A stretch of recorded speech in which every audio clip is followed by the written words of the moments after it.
Hi guys, good morning sa lahat. Nandito na naman ako sa rooftop namin. Maglalaban na naman ako. Super init talaga dito sa Dubai ngayon guys. Halos 41 degrees.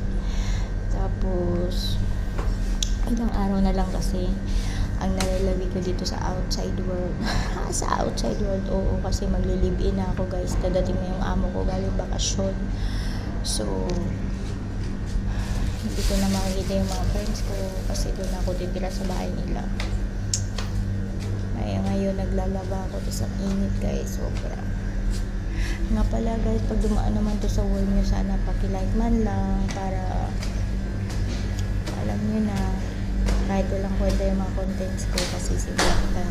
Salamat po sa lahat. God bless you all po.